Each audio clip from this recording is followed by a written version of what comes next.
There's a saying amongst family members, and I'm sure here everybody here has heard or used at some point or another, that says that blood is thicker than water. The saying is meant to convey that in all things, family is supposed to have the preeminence. Loyalty can be a rather hard thing to find nowadays. It's very rare, amongst family and friends sometimes.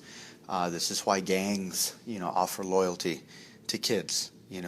People get into college and get into sororities, fraternities. Why? Because those types of clubs, they offer loyalty that people are looking for but can't seem to find sometimes in their own families.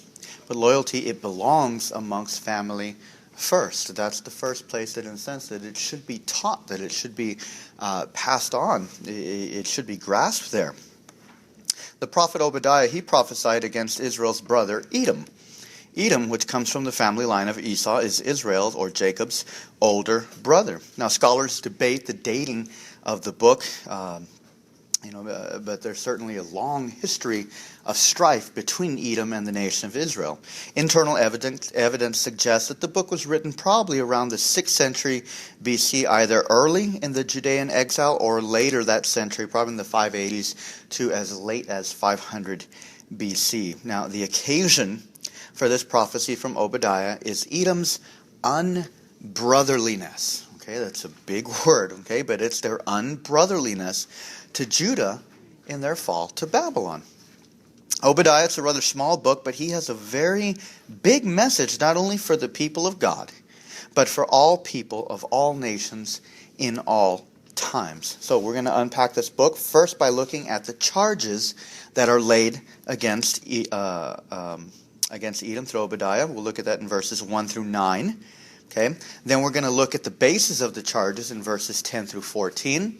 And finally, we're going to look at the justice that God has in store for Edom and the vindication of God's people, which essentially also sets, as you see in your notes, the precedent to indict. And yeah, I know I misspelled indict. Okay, to indict all other nations basically for the same crime. That's going to be verses 15 through 21. So let's get started. Let's look first at the charges. Okay. Now, understanding a bit about the location of Edom is going to help us to make sense of some of the words of this prophecy. So let's begin here understanding a little bit of the topography and the geography in the Bible. Now, the land of Edom, it's also known as the land of Seir. Okay, that was prior to Esau's habitation of the land, or it's also called by the name Or. Okay, H-O-R, Or. Okay, it was the territory that bordered Judah to the south and the east. Okay, if you have a Bible with maps, you can probably find it on there. Running through this land, there were some major trade routes that ran through there. One of them was called the King's Highway. It was a very famous trade route back in that time. Okay, it contained pieces of land for cultivating crops in the northern part of it. Okay, but it was really the trade routes that was the main feature of Edom. Okay, the King's Highway, it was a highway that ran basically from Syria all the way to Egypt. Okay, and they also had another famous, less famous trade route, but that intersected through their land as well. Okay, as for the topography, Edom had natural security and strength within the cliffs that in some places elevated all the way up to 5,000 feet. The capital city that came to be known as Petra, okay, or Selah, it could only be reached by going basically between these cliffs, okay, through a small gorge, basically with walls on your sides that are 5,000 feet high, okay, and the width of this gorge could only be about 15 feet wide in some places. Okay, it was a very small pathway that you had to go through just to be able to get into their capital city. So, with things basically like the trade routes that they could tax people for going through their land. Okay, as caravans are moving through Edom, if people wanted, they wanted to feed their cattle or their camels and water them and stuff like that, they would charge them for water. Okay, so they were bringing in goods, they were bringing in commerce from the trade routes. Okay, they had a lot of water, natural resources, and the natural security of the terrain. Edom really did have a lot going for her. She really did. She had a lot. Their major towns were Basra, Teman, and Selah, again, which became known as Petra later. Now, listen to the words that God spoke against this land. Starting in verse 1, it says, "Thus says the Lord God concerning Edom. We have heard a report from the Lord, and a messenger has been sent among the nations. Rise up. Let us rise up against her for battle. Behold, I will make you small among the nations. You shall be utterly despised. The pride of your heart has deceived you.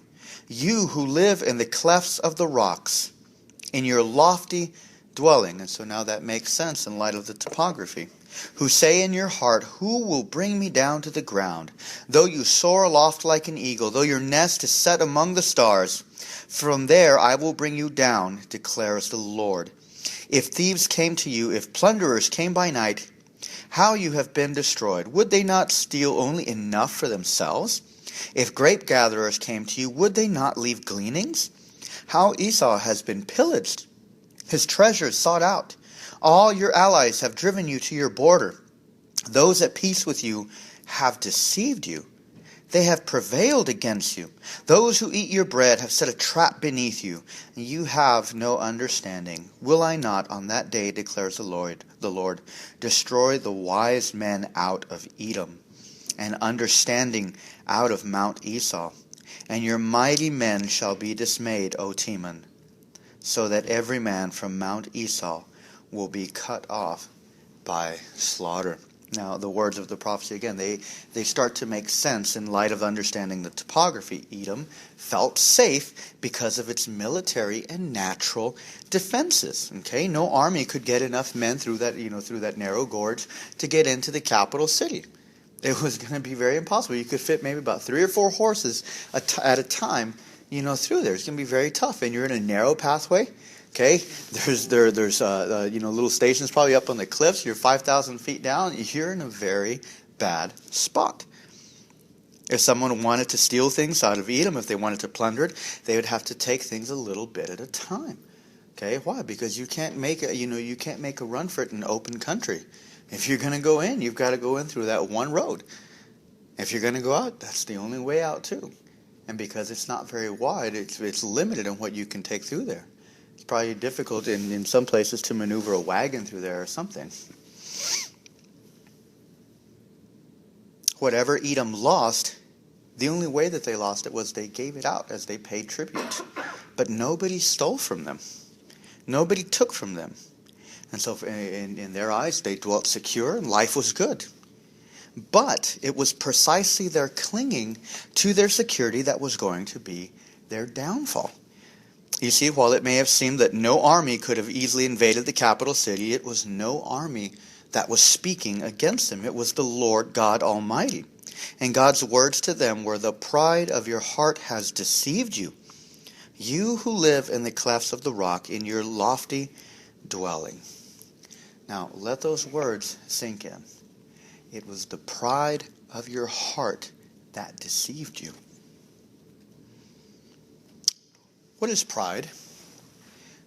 It can be defined in lots of different ways, and I'm sure some of you all are probably aware of more definitions than I'm about to list here, but some ways that it can be defined is satisfaction with one's achievements, a feeling of self-respect and personal worth. Okay, one definition that I saw listed, and this is just straight out of the dictionary, it said this, it said unreasonable and inordinate self-esteem. Unreasonable and inordinate self-esteem. Okay, and in this sense, it is thinking of oneself more highly than one ought to. Okay, it's usually that feeling of arrival. Okay, that feeling that you've made it, that you're God's gift to whatever you do or whatever it is that you have. It's believing that you are on the throne and nothing or no one will ever dethrone you from where you're at in your life. Whatever it is, okay, again, however you define pride, Edom had it. Edom was full of it. Pride is the root of all sin. It's the root of sin from the Garden of Eden, as Adam was first filled with pride, to believe that he could be like God and decide what was right and wrong for himself. It was pride that caused Satan to want to reach higher than he was created for, wanting to reach higher than even God himself. Pride, in this sort of sense, it's the exaltation of the idol of self. Pride is the exaltation of the idol of self. It is self-worship at its finest. Sound familiar to anybody? Now, what was Edom prideful about? First, she prided herself in her defenses. Okay, you notice in the text, okay, there's a mocking of Edom that is taking place as God calls Edom, "You who live in the clefts of the rocks." Okay, those who are in their lofty dwelling. You who soar like an eagle. Okay, now from a military perspective, okay, if I understand this correctly, a high point represents a strong position. Okay, if you've ever seen the movie The Rock, okay, where they break in to Alcatraz prison and the guards inside, they're covering a SEAL team, and the general lets them know, "We have the high position, surrender your arms." Okay, and the SEAL team, they end up losing. Okay, if that doesn't make any sense, remember the Lord of the Rings. Okay, when they're at Helm's Deep, and the elves up top, they feel secure in the men because they're at the high point and the Uruk-hai are down there, so it's easy to shoot down at them. Okay, if you remember older movies where armies are trying to break into a castle, and what are the guys up in the castle doing? They're just throwing rocks down, or maybe you'll even remember the famous scenes where they pour the hot tar over everybody down in the bottom. Okay, but the high point usually it represents a strong position. Okay, it represents a strong position. Edom, she didn't think that she could be brought down. She didn't think that she could be brought down. Okay, and I mean, and it's natural to think that. I mean, if you have projectile weapons, okay, arrows, spears, whatever it is, if you're throwing them up, gravity's working against you. If you're throwing them down, gravity works for you. So it's natural in a sense to feel secure up there. Edom didn't think she could be brought down. "Who will bring me down to the ground?" says Edom in her heart. And it's God alone who can reply, "I will bring you down. Though your nest is set among the stars, from there I will bring you down, declares the Lord." So Edom's pride was first in her defenses. Secondly, Edom relied on her allies, okay, on her military friends for support. You see that in verse 7. Okay, it reads, "All your allies have driven you to your border." Okay, now Edom, at this point, Edom has been paying tribute to different countries, okay, like to Assyria and now to Babylon. Okay, they're the vassal. Okay, they're the vassal and they're serving the greater kings. Now, what do you get? Okay, when you enter into covenant relationships with these greater kings, okay, they promise you things like protection. Okay, and as in return, you either give them money, you send them men for armies, stuff like that, and they send you military supplies, they send you food, or they send their own army on their on your behalf to protect to protect in a sense their investment. Okay, so Edom, she has her allies. Okay, in a sense, she's walking around with a big stick. Okay, and at that point in history, when your big stick is Babylon, you've got a lot going for you. Okay, pretty much you can't lose. It's like, Babylon's at that point, they're taking over the world. Okay, and if you have Babylon, protecting you, and you're supporting Babylon, hey, what do you do?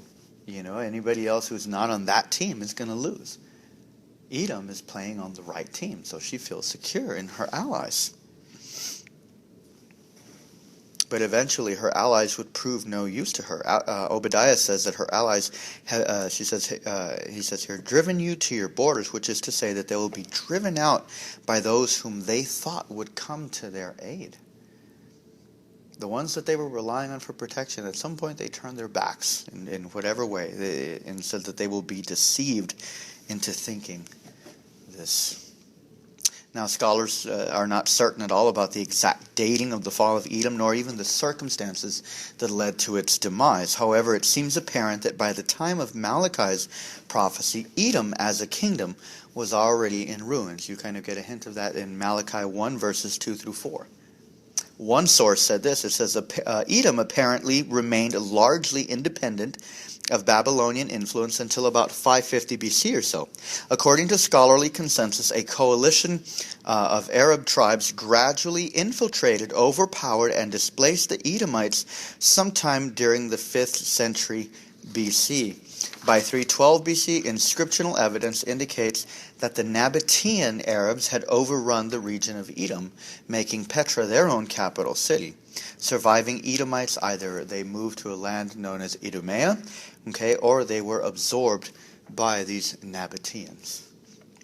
Now, however it happened, again, we really don't even know. One commentary that I was reading on this said that archaeologists really weren't even able to get into that land because of how well it was protected.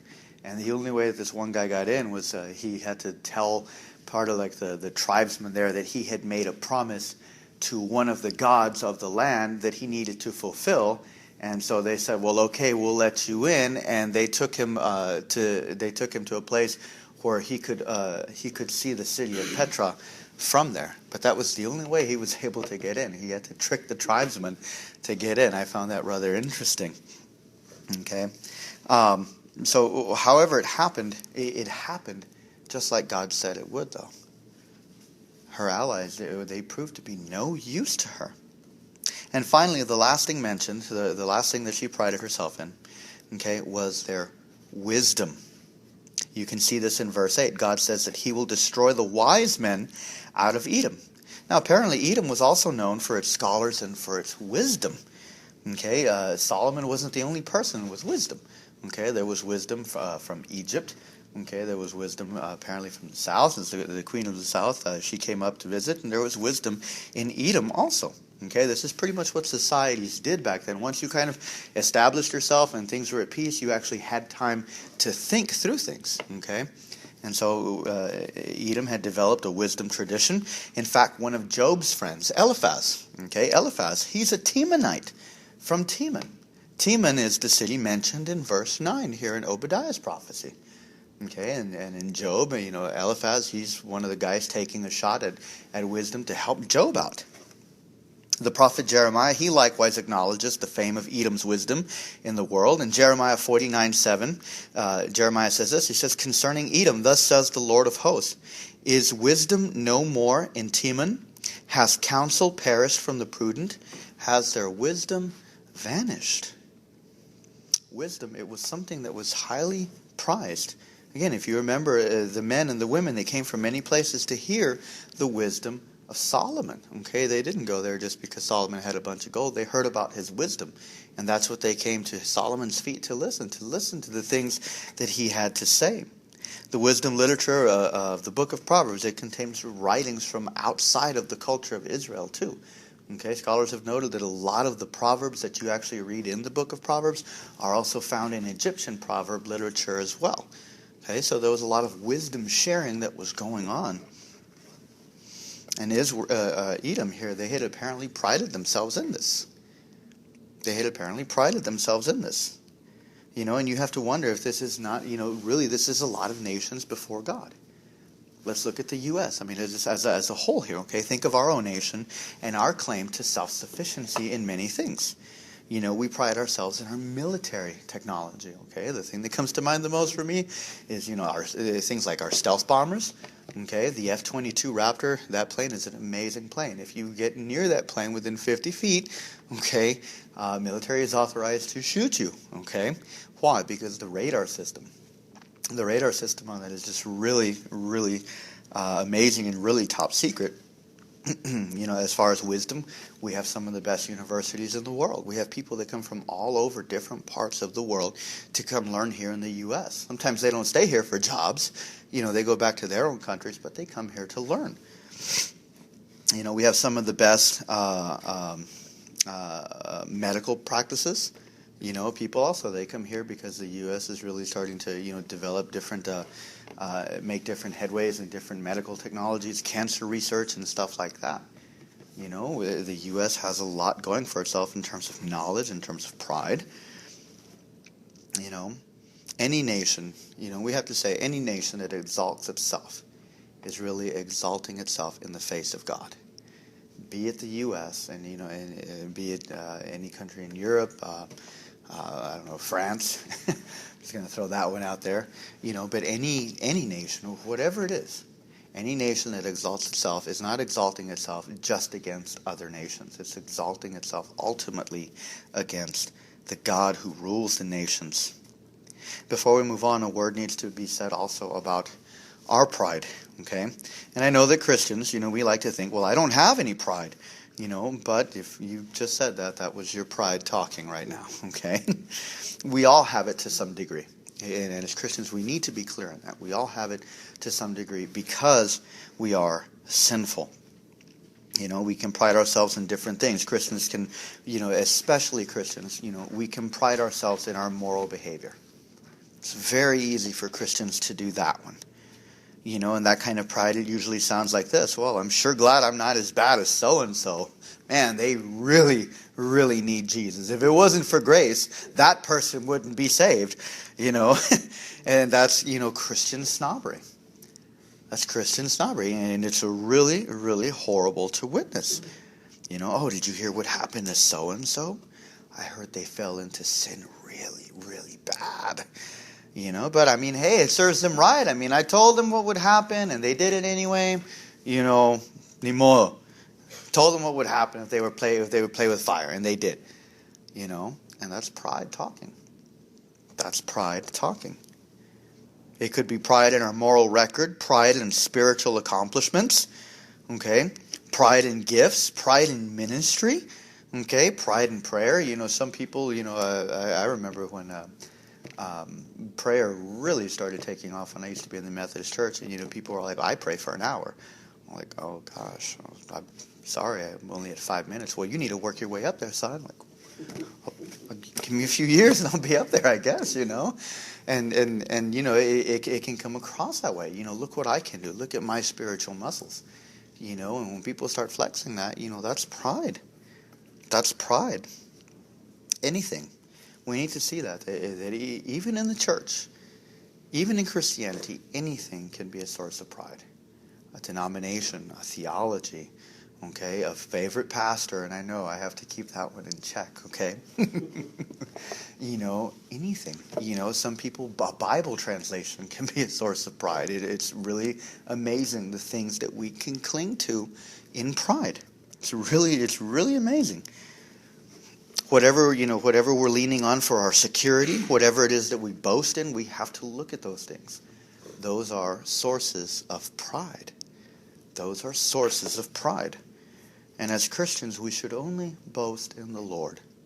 Only what God has done for us in Christ is the only thing worth really boasting about. Now, unbelievers especially have pride. Okay, with Christians, it's like we have pride and sometimes we don't know it. Okay, unbelievers, they have pride and they know it. Okay, so for believers, it's a little bit more dangerous because it's very subtle. But unbelievers, they usually tend to just flaunt their pride. They flaunt how they live. With the gay marriage movement, and even part of that movement as a whole, is you see that community flaunting themselves, identifying themselves with their sexual orientation. That's pride. It's like gay pride. They don't even hide it. They just say it. It just comes out there. I'm proud to that my sexual orientation is this way. I'm proud that I live this kind of life. Whatever it is. You see gangs to it too.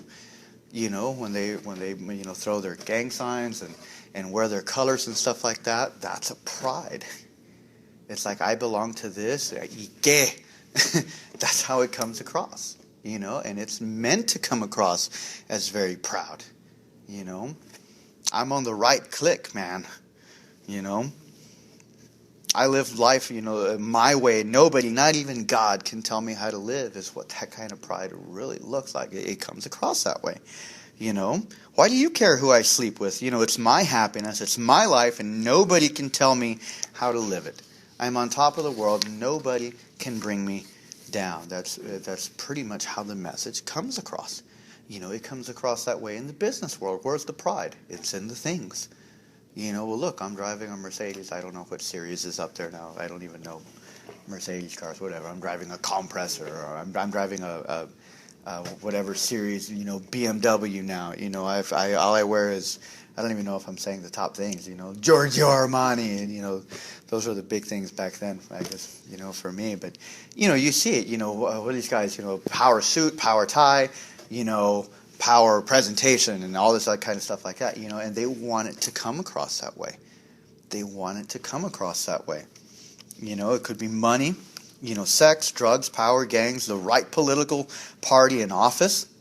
It's very common around political season, election time, especially. That's where pride in what political party you are can tend to come out the most. Especially, I'm a Republican. I don't do that. I'm a Democrat. And bam, we can start boasting in those things. The right job. Sometimes in the world, sometimes we can look down on people who don't have the prestigious jobs. What is it? Oh, I'm a teacher. Oh, I'm sorry. I guess I must have made a wrong turn in life. I became a teacher. What was it in School of Rock? Was that line? Those who can't do teach, and those who can't teach gym. That's 2 strikes for me right there. I'm out on that one, I guess. What else? The right man, having the right man. Who's the latest right now? Man of Steel. Having the right woman. All these things can be sources of pride. All of these things can be sources of pride for the unbelieving world. Pride is like breathing air. Yeah, it's that easy. And all these things. Whatever it is that we're boasting. These are the things that the world, in a sense, that people lift themselves up on. And that's usually where we think, I'm on the top of the world. Nobody can bring me down. Nobody can bring me down. Now, let's look at the basis of this charge. Okay, now, in a sense, we have to ask the question, why is God so worked up about Edom? God is not in covenant with Edom. They're no different than the other nations. God has been paying so much special attention to Israel. He's in covenant with them. He's holding them to the higher standards. Why is God all of a sudden so concerned about Edom? How is it that God is charging them with sin when he hasn't even given them the law? They don't know the 10 Commandments. They don't know those. That was not addressed to them. Why is God addressing them here now? We learn in verses 10 through 14 that there is something significant about Edom, though. Starting in verse 10, it says, because of the violence done to your brother Jacob, shame shall cover you, and you shall be cut off forever. On the day that you stood aloof, on the day that strangers carried off his wealth, and foreigners entered his gates and cast lots for Jerusalem, you were like one of them. But do not gloat over the day of your brother, in the day of his misfortune. Do not rejoice over the people of Judah in the day of their ruin. Do not boast in the day of distress. Do not enter the gates of my people in the day of their calamity. Do not gloat over his disaster in the day of his calamity. Do not loot his wealth in the day of his calamity. Do not stand at the crossroads to cut off fugitives. Do not hand over his survivors to the day of his distress. And you get the feeling right away from reading these that all these do nots are the things that they did. These are the things that they did. So several things come out here first, okay?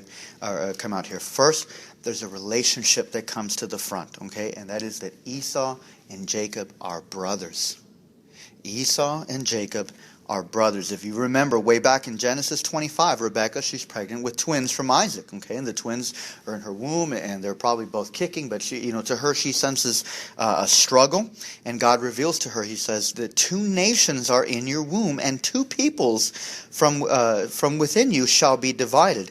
The one shall be stronger than the other, the older shall serve the younger.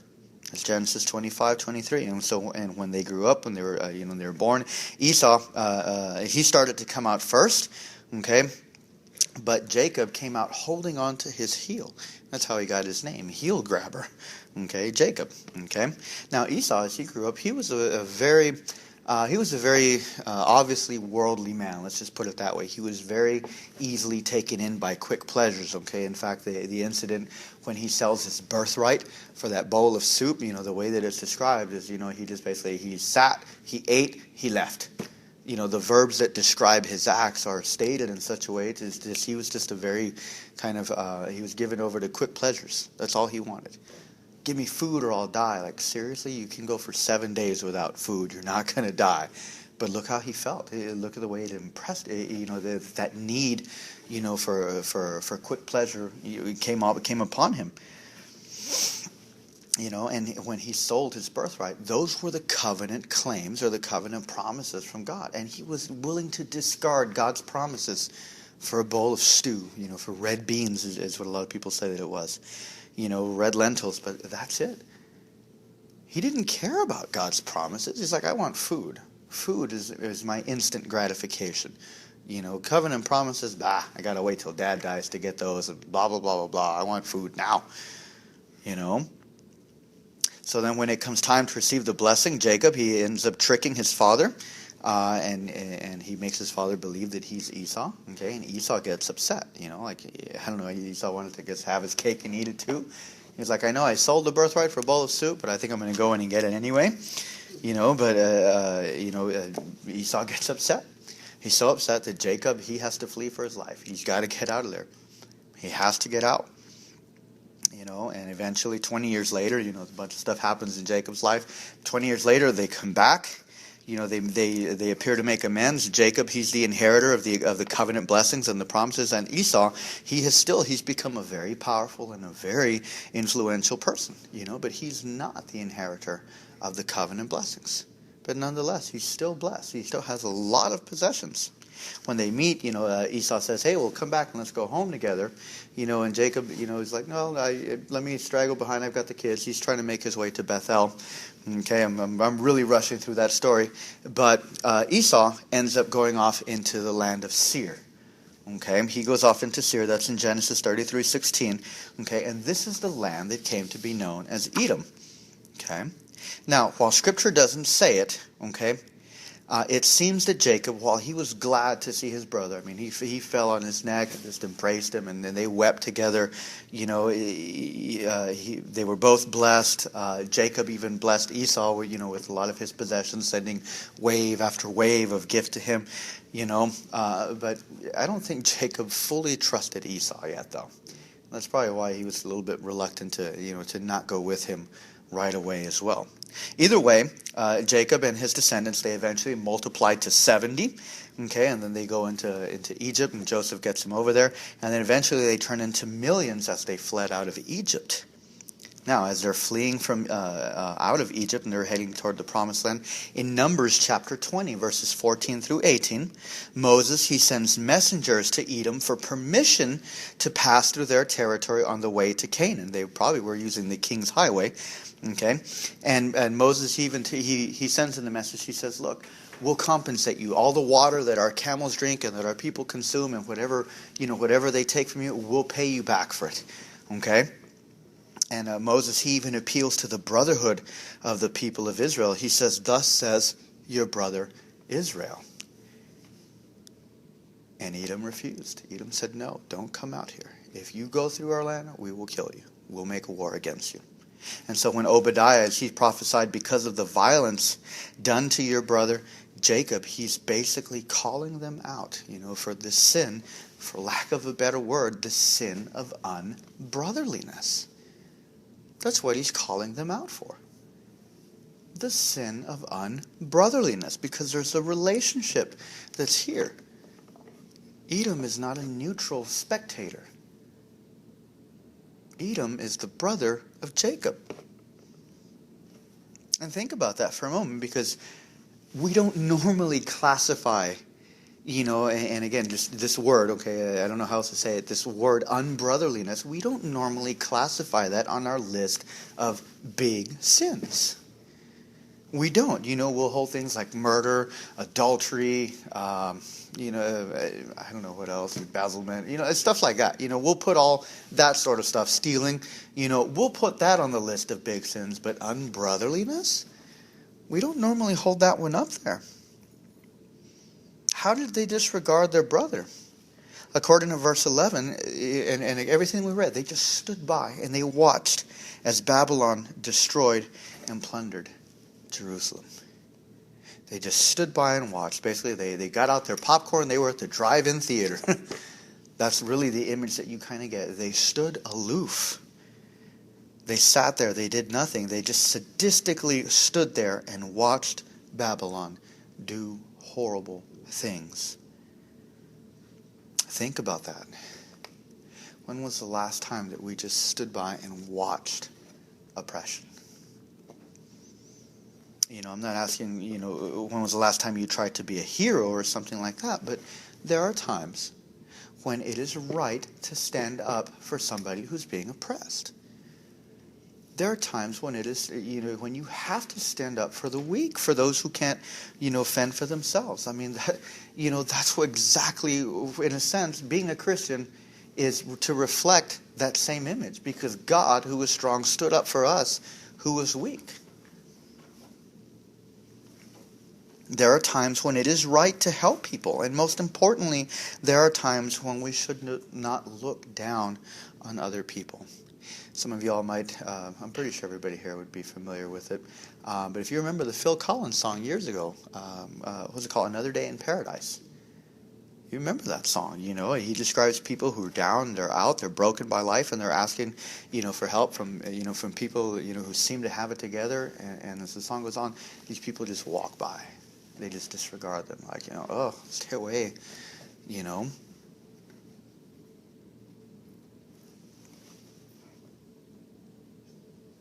Think of the parable, of the Good Samaritan, in which people, the priest, the Levite, they just walk by as there's a man beaten on the side of the road, one of their own brothers, in a sense, of their own race, just walking by. The priest walked by, the Levite walked by, other people probably did too. And there was the lone Samaritan, a moral and religious enemy of the Jews, was the one who had compassion, according to Luke 10:33. And here, in a sense in Judah, there's a sense, yes, as we've seen from the other prophets, in which Judah is getting what she deserves from God. But for Edom, it should be no reason for boasting. And sometimes, and poverty is a very complex thing. I'm not going to try to solve it. But I mean, a lot of times from different political perspectives, sometimes we say, well, if they would just work hard, well, they would be able to make it. Poverty is a little bit more complex than that. I mean, sometimes you're just born into it. Sometimes you just don't get a break. And no matter how hard you work, you're only working hard in a minimum wage job.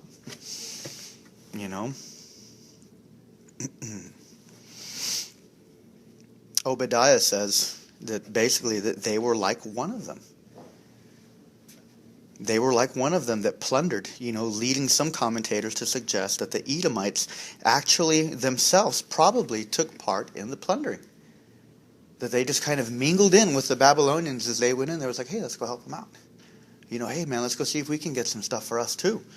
The text that says that they gloated and they rejoiced as they entered the gates. They looted. And they, apparently, too, they captured fugitives. So as these people are running away from Jerusalem because they're being pursued by these Babylonians with swords chasing them, they capture them. Hey, come over here. We'll lead you to safety. Come over here. And then, hey, guys, we got some for you. Uh-oh. This is really bad. In Ezekiel 35, there's a similar prophecy against Edom. Scholars think that maybe Esau or Ezekiel actually used Obadiah or vice versa. But it's a very similar prophecy. There's a little bit extra detail in the one in Ezekiel, and it says this. It says that Edom had cherished a perpetual enmity in their hearts. They had cherished a perpetual enmity in their hearts. That is, they had never really forgiven Israel for all the wrong against Esau all those years ago. Edom did not hate bloodshed, much like Esau the hunter. He loved bloodshed. That's why he liked to hunt. He liked to go out and kill. They had anger, according to Ezekiel. They had anger and hatred in their hearts. And we might read this and we might think, man, that's crazy. These two nations, they hated each other because of things that their ancestors did. What connection did Jacob and Esau have, to these people who are living almost 1,500 years after all these things happened? But this really shouldn't surprise us at all. I mean, we see this all the time. James Montgomery Boyce, he pointed out this. He said that big sins are built upon little sins. The sin of unbrotherliness has small beginnings, but it grows. Okay? Maybe you don't share toys in the playpen. Okay? Just saying, okay? But it grows, and then this battle between two men eventually leads to a battle between two families. And if the situation is just right, the battle between two families can lead to a battle between two cities, and the battle between cities can lead to a battle between nations. You think of Muslims today, okay, the claimed descendants of Ishmael, the brother of Isaac. And they're still at war with the descendants of Abraham through Isaac against Christians and against Jews. There's Muslims in Palestine that are still fighting age-old family feuds. You know, age-old family feuds. You know, so maybe even in our own families we know family feuds. Okay, we know them. Maybe we've seen our aunts or our uncles, and and then that trickles down to the kids, and can get into a big mess. And so in looking at this sin of unbrotherliness, that kind of confronts us with our own family life. And I'm not going to ask if it's perfect and peachy. Are you guys the Leave It to Beaver kind of family or anything like that? But we have to ask ourselves: are we harboring feelings of hatred toward our own families? It's easy for families to be torn apart by inheritances. Oh, well, who gets this? Who gets the house? Well, who gets the money? Well, who gets the car? Who gets the Gran Torino? No, I'm kidding. That's a movie. Okay? Growing up with the favorite child. If you had a sibling who was the favorite, boy, that one can cause strife. And I mean, that's what you had with Jacob and Esau. Dad favored Esau, mom favored Jacob. That's what you had. Joseph, he was the favorite of Jacob, and what happened? He had 10 brothers who hated him. Think of the parable of the prodigal sons. The older brother, he was indifferent to the life and the circumstances of the younger brother because he only cared about securing his own share of the father's inheritance. Didn't care about his younger brother at all. Edom, the older brother here, he doesn't care what happens to his younger brother Israel. Cain didn't care for Abel. In fact, Cain, trying to justify himself before God, he retorted to God, "Am I my brother's keeper? Am I supposed to keep tabs on that guy? I don't know where he is." And he had just killed him. Racism is a big part of this too. Where we see feuds amongst, in a sense, brothers. That's a big part of what's going on here too. Now that part of the narrative is there because it is implied that, in a sense, at least I'm referring to Genesis 4, the question that's there, am I my brother's keeper? It's there because it's implied, yes, you are your brother's keeper.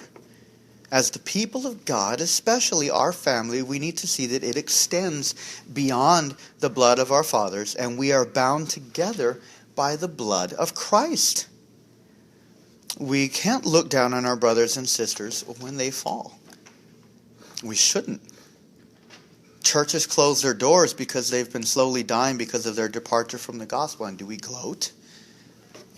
We shouldn't. It serves them right. They weren't preaching the gospel anyway. Some churches are bigger than others, and big churches will sometimes gloat against smaller churches. And I've seen the reverse too, where smaller churches will gloat against the bigger churches. You see, we're small enough that we can be so personal. In a big church, you're just a face in the crowd, and it's very easy. I mean, pride can come in different ways. When we see leaders fall to scandals, also, do we gloat? Any leader in the church, I mean, whether they're in our theological spectrum or not, when the leader falls, it affects all of Christians everywhere. We should grieve. We should weep. That Christ's name has been dragged through the mud when scandals hit the church. When we see our brothers and sisters fall in grievous sin, our heart should go out to them. Instead, a lot of times what happens is we'll say things like, "I'm sure glad that wasn't me." Yeah, I knew that guy was a sinner. It was only a matter of time.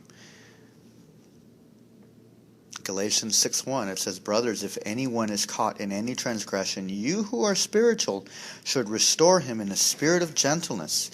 Keep watch on yourselves, lest you too be tempted. And if I may say so, I think here the tension that this prophecy creates, along with other narratives, is that there is a need, in a sense, for a true older brother here that Edom is not, that they just aren't. Okay, I mean, Abel had a Cain, Isaac had Ishmael, the prodigal had a Pharisee, Joseph had 10 jealous brothers, Jacob had Esau, who harbored hatred and anger because of the favor that Jacob received, over himself. In the story of the two lost sons, one is lost because he wants nothing to do with the father. The other is lost because he only wants the things of the father. And consequently, the older brother in the parable, he doesn't go looking for his younger brother. Otherwise, again, he would have to cut into his own inheritance to bring him back home. And he's not willing to do that. Edom, in her pride and in her self-righteous boasting against Israel, he doesn't go to help. Why? Because he wants goods for himself. They went in to plunder, they went in to loot, and they went, in a sense, to have their own sense of righteousness, to say, see, serves you right. Now, the prophets, they often functioned as God's covenant lawyers who made their cases against God's people in particular, but they were also known here and there to warn other nations of their own impending judgment. You can think of Jonah. Okay, he was one of those prophets. Okay, now nations were not held to the same covenantal standards that Israel was. Israel, she was judged for breaking the covenant. She was judged for her idolatry. She was judged for breaking the 10 Commandments. Okay, but Edom is not judged for idolatry. I mean, they were, don't get me wrong, but she's not judged for that sin. Rather, again, we see that Edom is judged for her unbrotherliness. And simply put, let me put this in a big, broader way. Edom is being judged for her sins against mankind. Crimes against humanity. For simply not treating human beings as human beings. And I'm not espousing like this universal, brotherhood or anything weird like that, but I think God does expect creatures who are created in his image to treat other human beings with the dignity and the respect that they deserve, because they are also created in his image. It doesn't matter his skin color, it doesn't matter language, it doesn't matter what tribe or what race or what side of the tracks you come from. Okay? We are all created in the image of God, and we all bear that within us. And there's no reason to boast against somebody else. There's nothing that says white is better than black, or that brown is better than yellow. There's no rule book. There's nothing at all in the world that says that. At all. What is it that makes us special? What is it that gives us dignity? It's the image of God. It's the image of God in us. People, people are not products to be consumed. People are not experiments for gas chambers or merely a population to be controlled through abortion. That's not what people are. And the judgment of Edom, it serves as a warning to all nations. Listen to some of the last few verses of Obadiah. This is verses 15 and 16. It says, "For as the day of the Lord is near upon all the nations, as you have done, it shall be done to you. Your deeds shall return on your own head, for as you have drunk on my holy mountain, so all the nations shall drink continually. They shall drink and swallow, and they shall be as though they had never been." Edom, basically, she serves as a preview of the judgment upon all the nations. And again, we notice the standard that God uses. As you have done, it shall be done to you. Okay, we call this lex talionis. Okay, that's a fancy Latin word for basically saying that the punishment fits the crime. It's the eye for an eye law of retaliation in the Old Testament. Okay, and notice the corresponding punishments are all things that they have done. Okay, your deeds shall return on your own head. There's an irony here in a sense. There's a poetic justice. What you did is what's going to be done right back to you. You plundered them. You're also going to be plundered.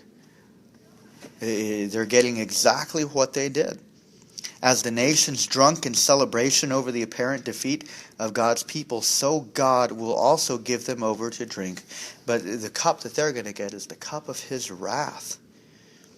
And history testifies to this judgment. Again, today Edom is no more. that Edom is no more is proof that one day all the nations will suffer the same fate as Edom.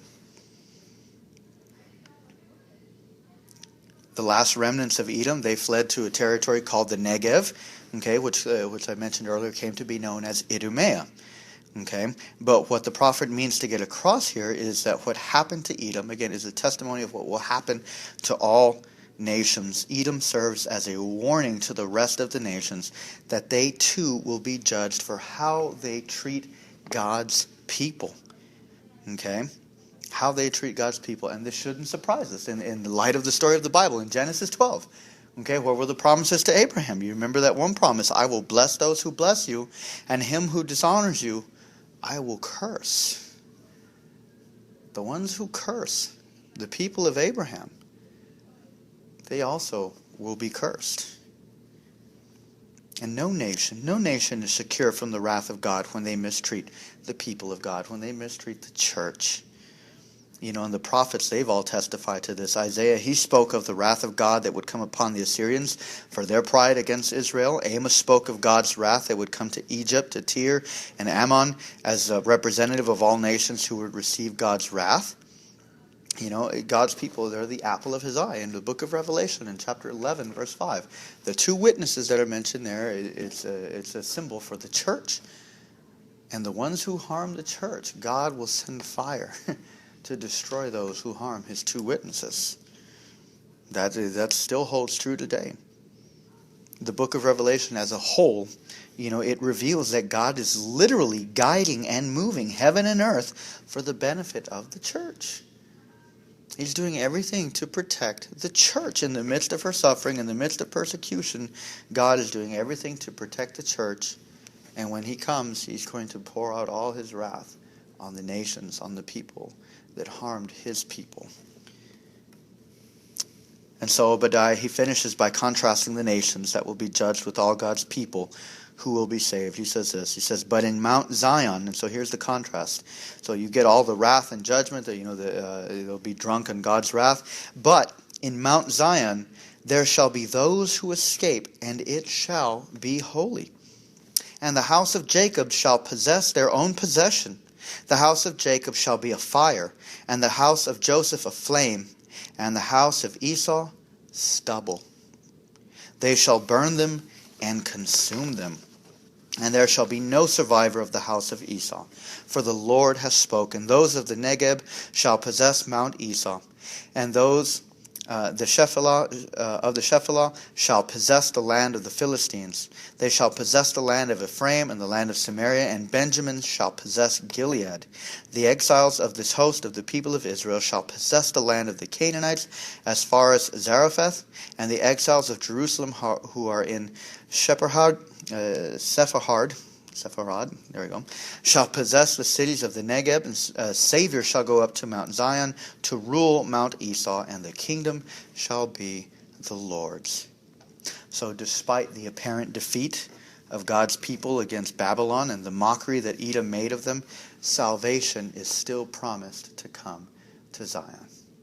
Despite their apparent defeat, yes, they were disciplined, and they were disciplined severely, but salvation will still come to Zion. God's purposes for a holy people will be fulfilled. Israel will possess their land. The borders described here actually exceed the borders of the promised land, which is, it's like this hint, like God is going to restore even greater than they had originally thought of. And as we trace this throughout the Bible, the promised land that was promised to Abraham is not just, the small piece of land in the Middle East. The promised land ends up becoming the entire earth, as we see from Revelation. It becomes the new creation, the new heaven, and the new earth is everything that's promised to us. And God's people, make no doubt about it, God's people have struggled under the Edomites of the world. The church has been oppressed by people who should be our brothers. And it could be, denominations against denominations. Let's put one that way. Okay? Denomination against denomination. It could be just one human being to another. But the church has seen this battle. Jesus Christ himself had to battle an Edomite in Herod the Great. Okay, Herod, this is interesting. Herod, he's a descendant of the Idumeans who were descendants of Edom that fled to the Negeb.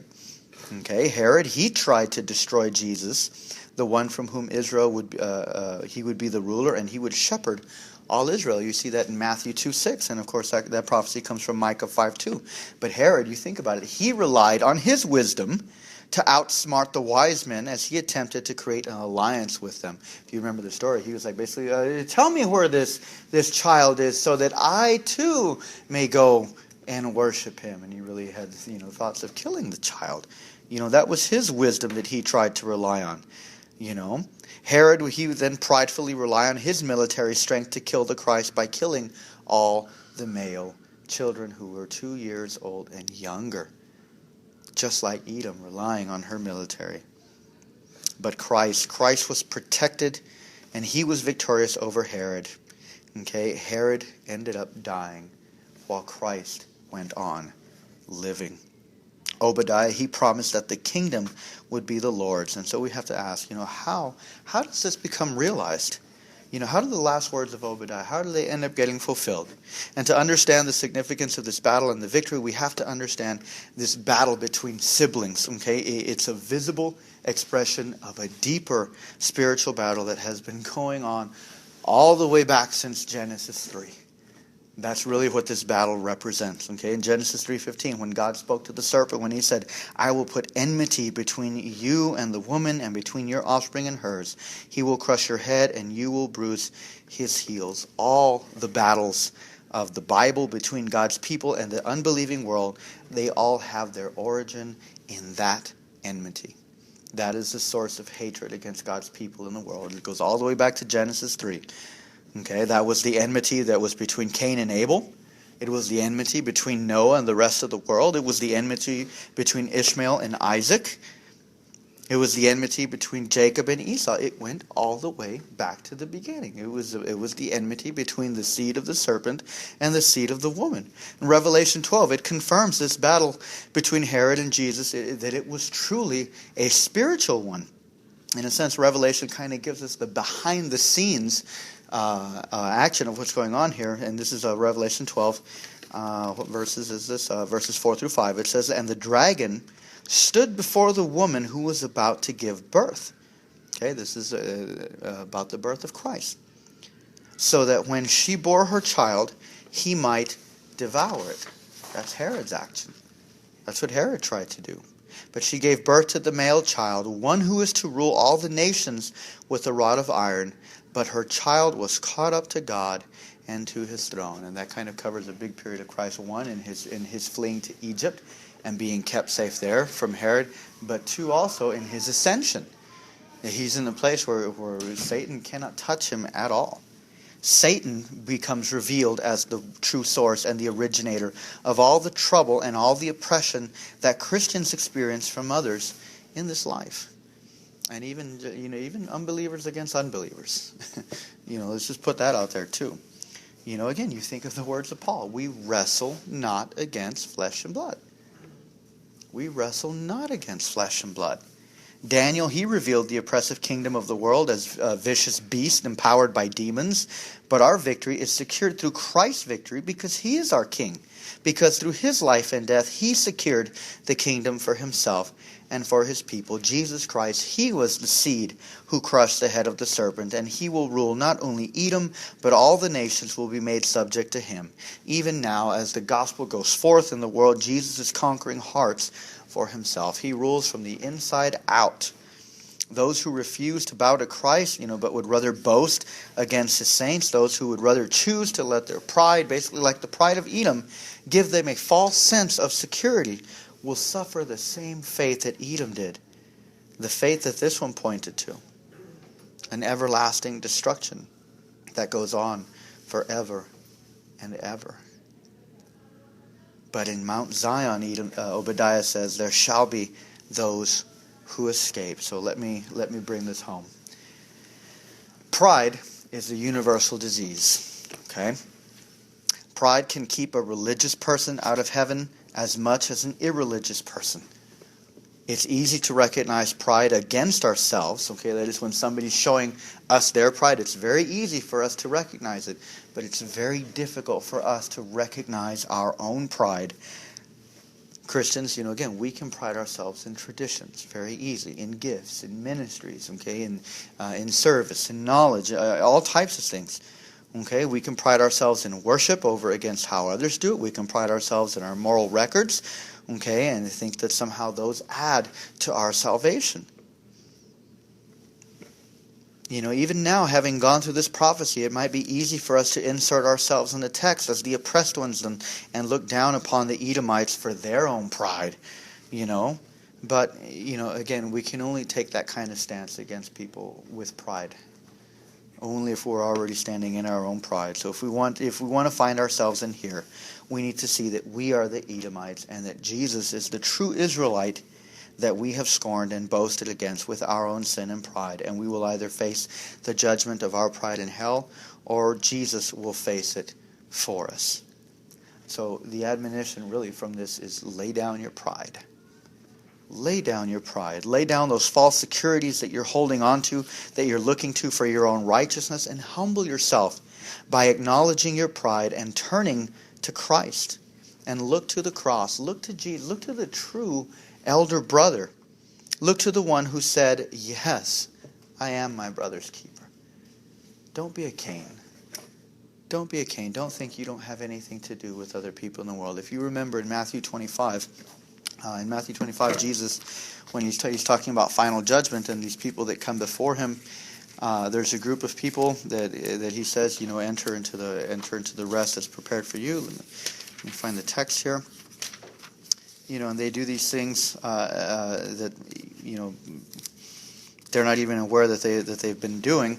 But then to this other group, he tells them this. He says, depart from me, you cursed, into the eternal fire, prepared for the devil and his angels. For I was hungry, and you gave me no food. I was thirsty, and you gave me no drink. I was a stranger, and you did not welcome me. Naked, and you did not clothe me. Sick, and in prison, and you did not visit me. And then they also will answer, saying, Lord, when did we see you hungry, or thirsty, or a stranger, or naked, or sick, or in prison, and did not minister to you? And then he will answer them, saying, truly I say to you, as you did not do it for one of the least of these, you did not do it to me. And these will go away into eternal punishment, but the righteous into eternal life. Notice the basis for their condemnation is just simple acts of kindness that they should have done. Simple acts of kindness that they should have done. That's how they will be judged. He didn't say you broke commandment 1. Oh, look, you didn't follow this commandment. You didn't follow this obscure law in Leviticus. And what? It was just like, no, look, you're just somebody hungry. You didn't help them out. You saw somebody down and out, and you just did nothing. You just sat there and you either gloated, you walked by, or you kicked dirt at them. Am I my brother's keeper? Jesus said yes, and he wants us to say yes. He wants us to follow his example. And we can do that because he already did it in the greatest way. And we can walk secure in that. And that's the important thing to see, is that we can be our brother's keeper because we've already been served in Jesus being our keeper, that we don't have to worry about earning. We don't have to worry about our record. Jesus is taking care of that. We can help somebody else out, and that is how you escape. It's through Jesus that you find true security. Don't try to find the high points on this earth. They'll all be brought down. The kingdom will be ours because we are the Lord's, and the kingdom shall be the Lord's. Amen.